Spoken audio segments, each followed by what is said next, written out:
Hello and welcome to Esri's 41st Annual User Conference. This is UC Central Live, also affectionately known as UCCL. This is the place where you come to get a virtual front row seat at the world's largest gathering of GIS professionals. I'm Nick Frunzi, Esri's Chief Customer Officer, and I'd like to welcome our special guest for the second year in a row, Dr. Rae Wynn Grant. Thank you.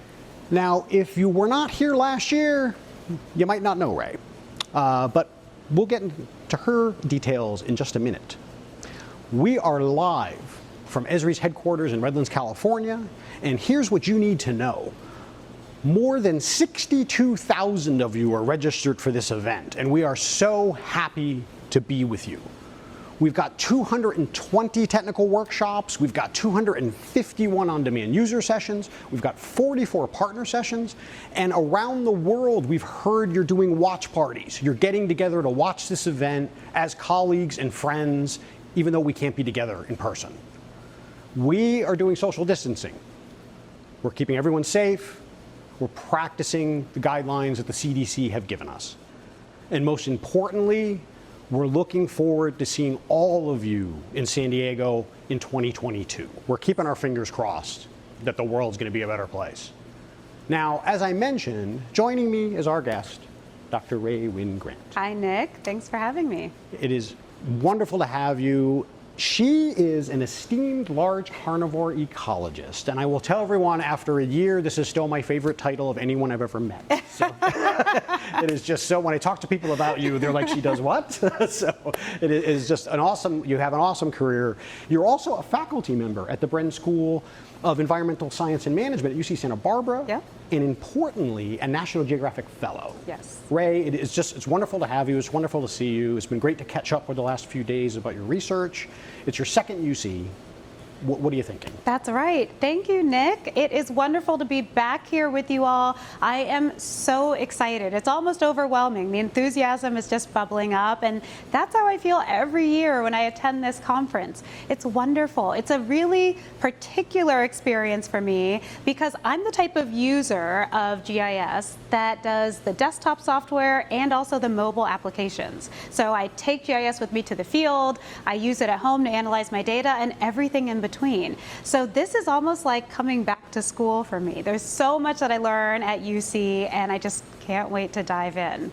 So I'm really, really excited for this. The other thing that I'm just loving, Nick, is doing UCCL with you again. It's awesome. Yeah, I mean, UC Central Live, UCCL as we call it, we developed it a little more this year. We're trying to give you a behind-the-scenes look at Esri. You're going to meet some great people over the next 3 days. You're going to get some insights. You're going to get stories. We want to share conversations. Mm-hmm. We're trying to just give you more, the type of thing you're going to see in the hallway, the spontaneous things that happen when you're walking around San Diego. Yep. So that's what we're trying to reproduce here. Yep. Now, as always, the most important part of our UC is you. Okay. We want to connect with you, we want to hear from you, and there's multiple ways to do that. For example, social media. Last year we had so much participation on all of the Esri social media channels. So you can see them now at the bottom of your screen. Nick and I are going to be monitoring them. We have a whole team dedicated to social media this year. So please be active and participate with us that way, and we will share a lot of your comments and pictures as well on this main stage.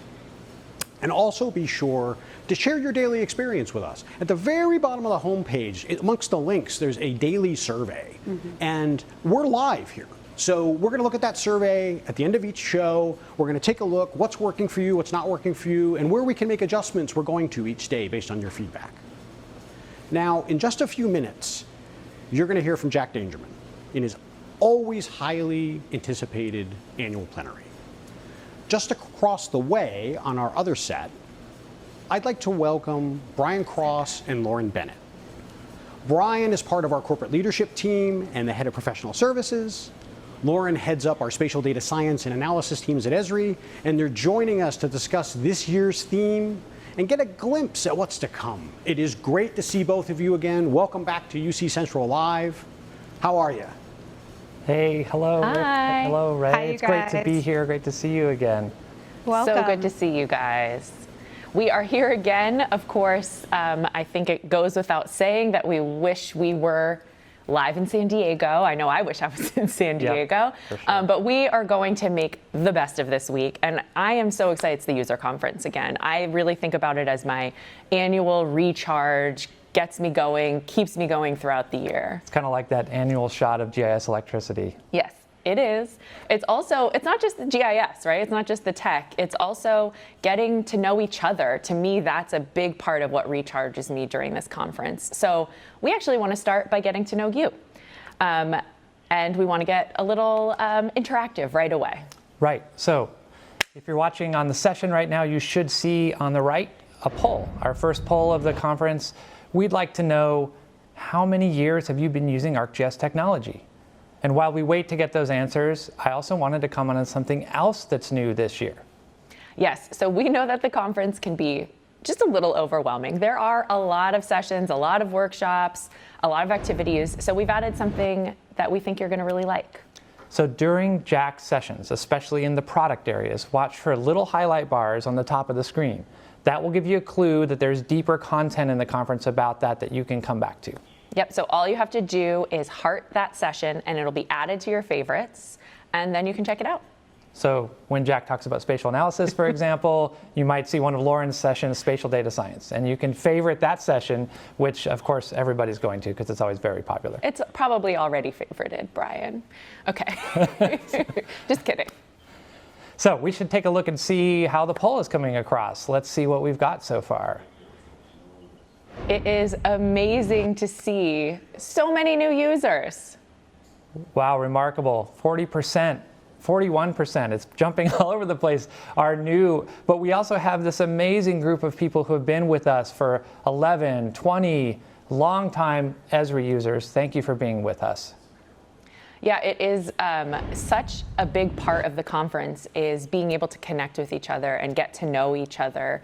And that's true whether you're brand new to GIS or you've been with us for decades. So we'd like to issue a challenge to all of you. Part of the conference, as you heard, is getting to know one another. There are so many different ways to interact together during this event and beyond. Yep, so it's not just sessions with live Q&As, but also there are a ton of special interest groups this year, more than ever before. And I definitely recommend checking those out. It's a great way to kind of find your community within Esri and within ArcGIS and within the GIS community. So definitely take advantage of that.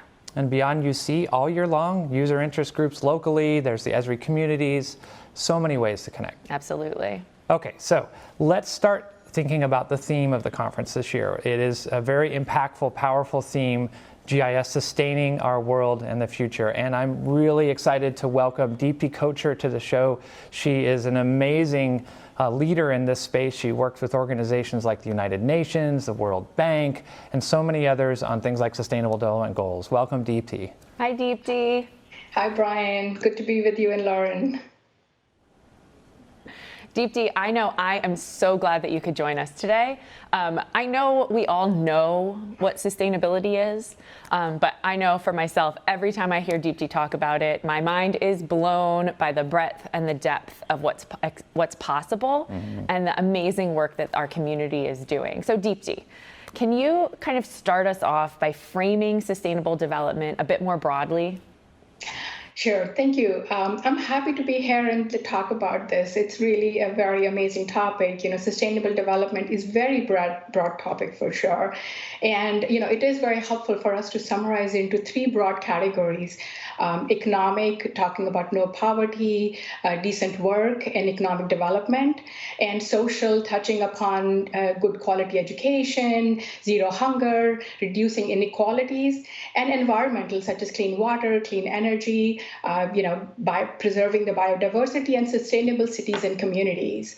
So these are all very interconnecting factors that are helping us create a sustainable future. And it is ensuring that people can have fulfilling and prosperous lives while we can have economic, social, and technological progress while we are in harmony with the environment.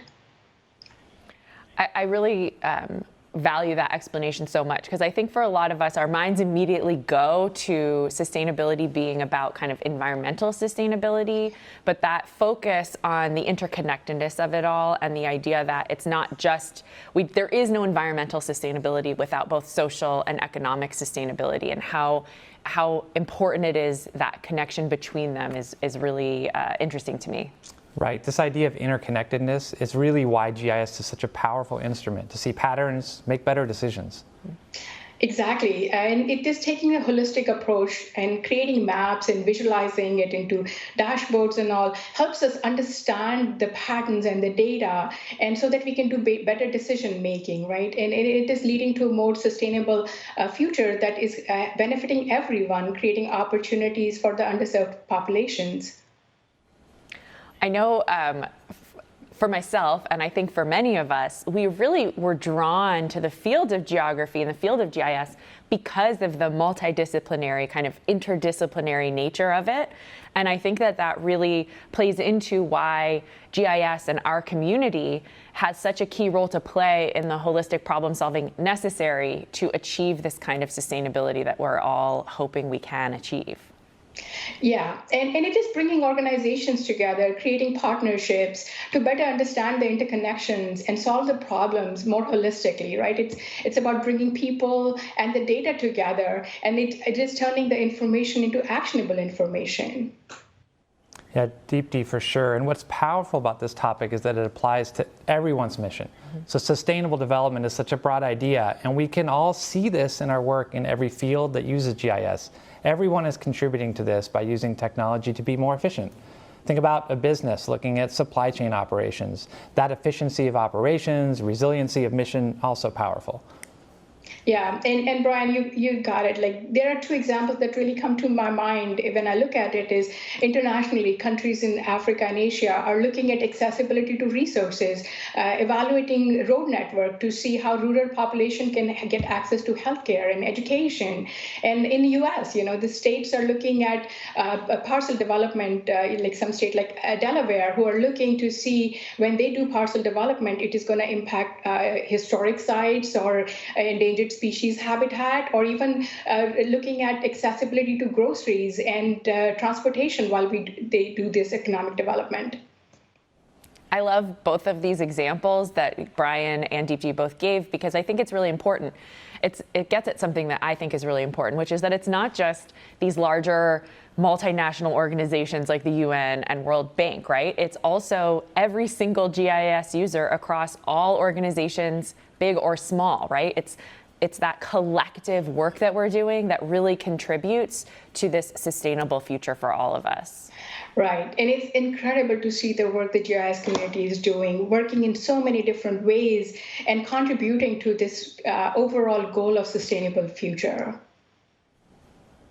Now in the plenary, we're going to see a lot of technology that supports these missions. So you'll get to see that all morning. But at this point, Deepti, we are getting ready to go live into the plenary. So we'd like to thank you for joining us. We appreciate all of the work that you do in this space, and we'll see you around more this week. Thank you. Good to be here. Thank you, Deepti. Now, we are going to be kicking things off in just a minute. And we will be covering quite a few topics during the morning, including examples of your work. And one of my favorite parts, the awards. That's a really awesome opportunity that we get to see you recognized for your amazing work. We're also going to see Jack's vision for GIS and, of course, creating a sustainable future. And so I'm really looking forward to that. And then updates on Esri technology. We're going to see new capabilities, new products, really get a sense of the direction of the core, the fundamental elements of ArcGIS and really where we're headed. From all of us at Esri, thank you for joining us, and let's get ready for the plenary.